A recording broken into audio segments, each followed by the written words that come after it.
Bank robberies have the potential to make criminals millions of dollars, but due to the risk, most don't dare try. So what does it look like when bank robbers get caught red-handed? Hey, that's him. That's the one I saw running. Today we cover exclusive body cam footage of exactly that. On the 15th of November, a 16-year-old boy entered a bank in Lyndhurst, Ohio, claiming he had a bomb. The terrified bank staff handed over a large amount of cash to the teen before he ran back out of the bank and got into the passenger side of a stolen Jeep. Minutes later, an officer who was allegedly completely unaware of the robbery saw the Jeep run a red light a couple miles from the bank and gave pursuit. The cop called off the chase just 20 seconds in due to the Jeep's reckless driving, but this seemingly changed nothing, as the Jeep plowed right into another car on South Green Road. The driver fled on foot, but the 16-year-old was unable to leave the vehicle and was immediately taken to a hospital to be treated for his injuries. Now all that was left to find was the driver, who was presumed to be the ringleader, and they wouldn't have to look far. Right here, right here, right here. Hands! He's in here! Right there! Hands! Let me see him! Get your hands up. Hands out! Pull me your hands! Pull me your hands! Right now! Alright, don't let You're gonna get bit! Don't let him bite me. You're gonna get bit! Sit down on the ground! 4300 one in custody. You have that mail. Hey, that's him.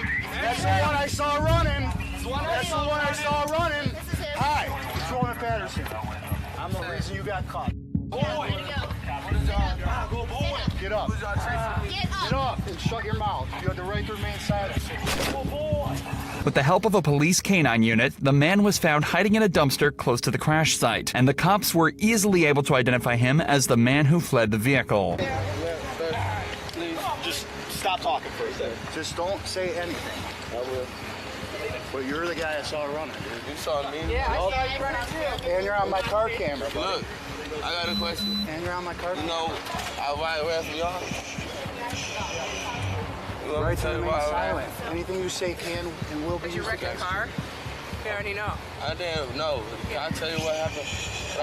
What just happened to me? you. Quiet. You quiet. Despite almost definitely being the guy they're looking for, the cop still tells the suspect to stay quiet so as not to incriminate himself any further. He reads him his Miranda rights and tells him he'll have a chance to talk later, most likely with an attorney present. But this next genius robber probably won't even have that chance after being caught red-handed and sent straight to the can.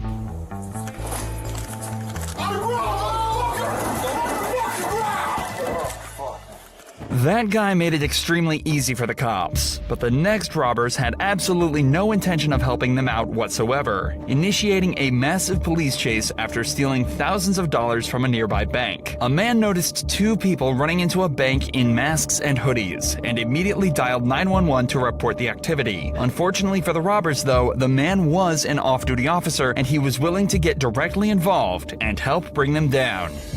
911, where is your emergency? I think those guys are hitting the Dollar Bank right now. Yep. Okay, you think there's a bank robbery occurring at 7500 Chippewa? Okay, bank robbery, 7500 Chippewa. Okay, got it. Camry. Okay, black Toyota Camry. Okay. We're pulling on the Chippewa, going towards Brecksville Road. Pulling onto Chippewa, going onto Brecksville Road. Taking a Okay. left. He's going around traffic. He's going around traffic. He's going to make a. He's going straight. He's going around traffic. He's going straight to the highway. Just straight. Camry, no plate. No plate.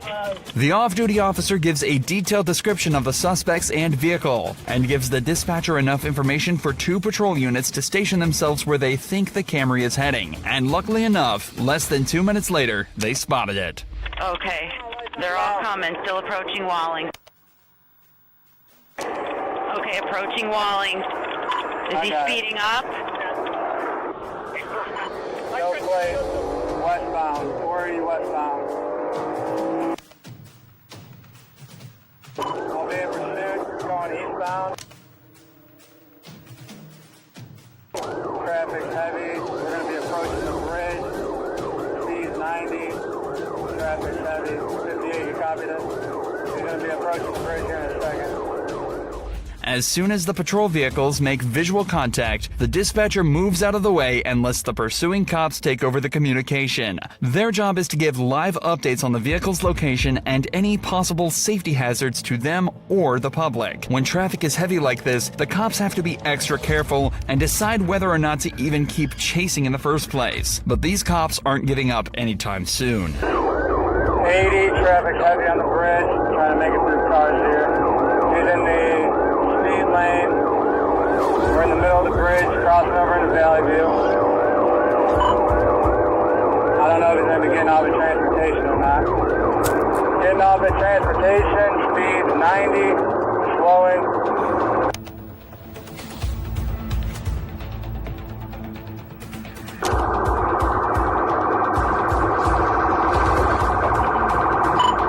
Up to the transportation. A random civilian vehicle almost causes the robbers to spin out and crash, but they manage to regain control and head off the freeway. Their speed may have slowed, but now they're in a more residential area, which is just as dangerous, especially as they start to make risky and unsafe maneuvers.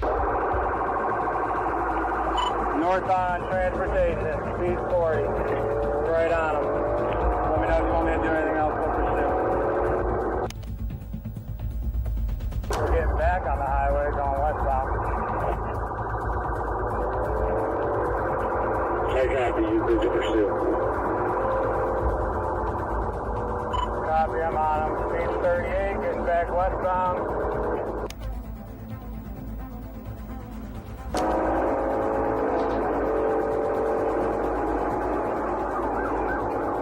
Back on the highway, the Camry is hitting over 100 miles an hour while weaving through heavy traffic, and it stays like this for another 4 minutes. The cops have set up a roadblock ahead in hopes that they can stop the robbers in their tracks, but somehow they left an off-ramp free for them to slip away on. They're getting off at the fleet exit. Speed 50. This once again forces the Camry into a residential area where it's free to make increasingly dangerous moves. We're going to be coming up to East 55th and Broadway. They just struck a vehicle. They're still going. They struck a Dodge truck, Broadway and East 49. We're going to be going northbound Broadway. Coming up to Finn, still northbound Broadway.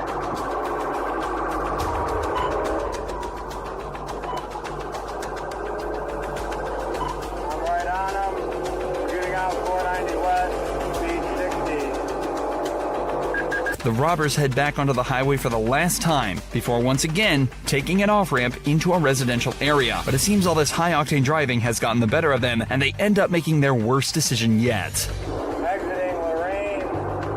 Exiting onto Lorraine. They just hit a vehicle to bail. One male bailed.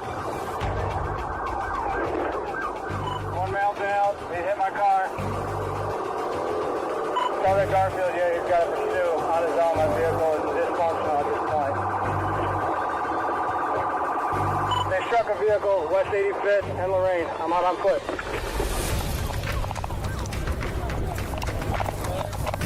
Cuffs. I got cuffs. We got one in custody. 89th and Lorraine. I think I broke my finger. You guys good? Both good? Good job. Did the airbag too? Fuck yeah. In case you missed it, one of the robbers actually exited the vehicle thinking it was time to bail, but he suddenly had second thoughts and got back in, losing them distance from the cops. Then, as they sped out across an intersection, a civilian vehicle rammed directly into the side of them, spinning both cars out and leaving the robbers to be easily detained. This next arrest was just as easy too, but it was what happened after that left the cops in shock. 1 second, somebody take my glasses off my face. Take the glasses off. I got you. You need some air? I mean, I gotta be honest with you, man. This man wearing a mask and sunglasses was spotted suspiciously passing a note to a bank teller in broad daylight. Somebody obviously thought this was sketchy and decided to call the cops, fearing he was trying to rob the bank. Now it's up to the man to explain his way out of this. Some medical assistant that works in my house that prefers to be paid in cash. every time I make a withdrawal to pay her, you know, because it's a large amount, she works a lot. Yeah. You know, if I don't write down on a note how much I want out, and then I don't want it ran through the money counter right there at the desk, the whole bank ends up looking at it because they just hearing money going through the account, and I don't feel safe. I don't feel safe getting money out like that. So every time I go to withdraw it, you know, I put the amount, the account I want to take it out of, and I put my own card in, and then they usually take, you know, like always just get the money from them. You know what I'm saying? Due to the nature of this call, the cops decide to handcuff everybody that was with this man, including who he's claiming is his 5-month-old's nurse. Innocent or not, this guy is being extremely polite with the officers, and because of this, he's being treated the same way back. And they decide to take the handcuffs off him and everybody else. Now it's time for them to try and get to the bottom of this whole situation. Because of the seriousness of the call, we don't just come out, and unfortunately in a situation like that, you don't get the benefit of the doubt. We detain and then we ask questions later. That's exactly what I went inside for. Hey, you can take them out, the other people that are handcuffed. So that's why we come out with weapons. That's why you're detained, and then we ask questions later because of the nature of the call. I gotta get all y'all names. Yeah, that's fine. Yeah. If you got something to write on, do you have anything? I'm not reaching into nothing, grabbing nothing. So y'all can give me something to put down on. Y'all can put it down. All right, good. We can get you something. We'll get you something and give you everybody's names on it. Hey, y'all do me a favor and write down all our names and put it on a paper form. You don't have nothing to write on. Just put all of us. To everyone's credit, they've all done an incredibly good job at preventing this from escalating. Each party is conscious of the other's perspective and is trying their best not to make them feel uncomfortable. But the cops still aren't exactly sure what it was that the man was trying to do. Have you ever considered speaking to them before you make a transaction like that? Have you ever had something like this happen? Have I ever been arrested? No. Wait, what? Listen to what he said. Have you ever? No, I am listening. Okay. Have you ever considered speaking to them about what it is you're trying to do prior to doing? So can I explain something to you? Yeah. I'm not trying to out here, bro. Like, I'm not saying out loud how much money I'm taking. That's what I'm saying. I'm not talking about speaking to somebody like that. I'm saying, hey, can I speak to a manager in an office somewhere? Have you ever considered doing something like that? Up to this point, every Bank of America I ever gone to, never happened. Gotcha. You know what I'm saying? The situation is obviously very frustrating for the man. He's been approached by armed officers and detained while just trying to do his daily business. Realistically, nobody here is at fault. It's just a huge misunderstanding. One that likely wouldn't have been made if the cops knew who the man was. They later found out it's Ryan Coogler, the director of the billion-dollar movie Black Panther. Someone who is definitely going to be withdrawing fairly large amounts from the bank. Apparently, this is something he frequently does. He walks into the bank, hands over a note explaining the amount he needs withdrawing and that he doesn't want to say it out loud for safety reasons, and gives them his bank card. But this time, someone thought that was suspicious and decided to call the cops, claiming they were witnessing a bank robbery. If Ryan hadn't been so calm and polite throughout this interaction, it's likely things could have gotten out of hand very quickly, just as they did in this robbery case. This case was a little harder to explain away than Ryan's, though, as it started with two men storming the bank with handguns and ordering everybody on the floor. The men then took a large amount of cash and fled to a gas station where they jumped in a brown van and sped away. The officers saw the van heading west on the freeway and stopped the vehicle, but they clearly didn't have plans to stick around for long. What's your player pulling up in front of you? It's a defender, hold the air for their dog. He's taking off. I'm behind him.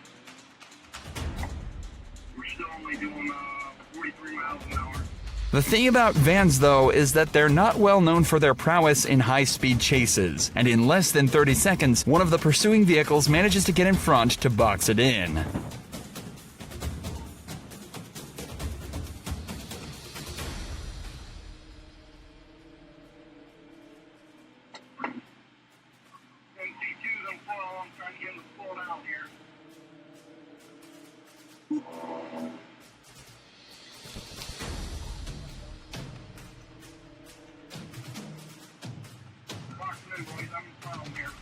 With one vehicle in front and one behind, they call in two other nearby units to help bring the van to a stop by fully boxing it in and slowly reducing their speed.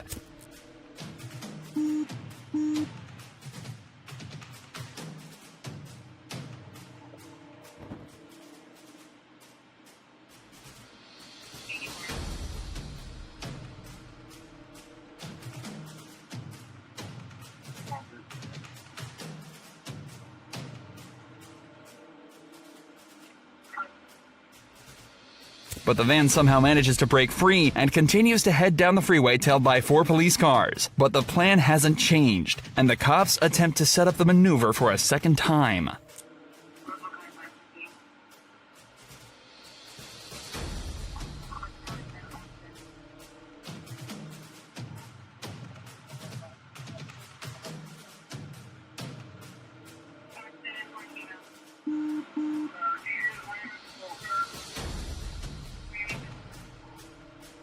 But unfortunately for the cops, vans are much heavier than the average patrol vehicle and are able to ram into the side of the cop cars and sustain minimal damage. But now their vehicles are damaged and the van has proved itself to be too much of a danger for a busy public road. There's only one thing left to do.